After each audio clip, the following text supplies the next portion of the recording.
दुर्ग जिले से एक चौंकाने वाली घटना सामने आई है। अपनी शादी के ठीक 2 दिन पहले दुल्हे ने अपनी होने वाली दुल्हन की हत्या कर दी। उसने आधी रात को अपनी मंगेतर को तालाब में मिलने बुलाया। इस दौरान दोनों के बीच ऐसा विवाद हुआ कि युवक ने अपने होने वाली पत्नी को मारकर तालाब में फेंक दिया। पहले लड़की के परिजन इसे आत्महत्या समझ रहे थे, लेकिन पुलिस ने जब पूरे मामले की बारीकी से जांच की तो हत्या की बात सामने आई। फिलहाल नंदनी पुलिस ने आरोपी को गिरफ्तार कर लिया है। ये घटना मेडेसरा गांव की है, जहां 10 जुलाई को 19 साल की तेजस्विनी जोशी की लाश गांव के ही तालाब में मिली थी। तेजस्विनी की 2 दिन बाद 24 साल के हुमन जोशी से शादी होने वाली थी। घर में शादी की शहनाई की गूंज के बीच तेजस्विनी की मौत से सब चौंक गए। शुरुआत में लोगों को लगा कि लड़की शादी से शायद खुश नहीं थी, इसीलिए उसने आत्महत्या कर ली। पुलिस पूरे मामले की जांच में जुटी थी।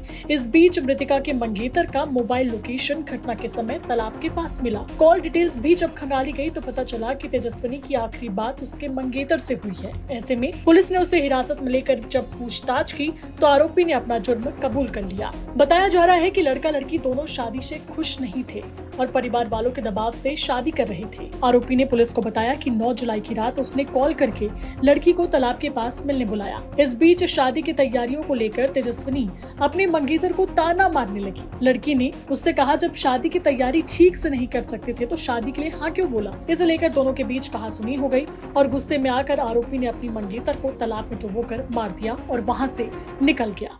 दुर्ग जिले के नंदनी थाना क्षेत्र अंतर्गत एक गांव में एक शादी के पहले ही युवती की मृत्यु हो गई थी। शुरू में प्रथम दृष्टया जो संदेहपूर्वक था उस कारण मर्ग कायम कर उसकी जांच में लिया गया और उसमें बाद में ये संदेह के आधार पर उसके जो मंगेतर आरोपी से पूछताछ की गई तो वो घटना करना स्वीकार किया। टेक्निकल एंड के आधार पर वो प्रमाणित भी हुआ।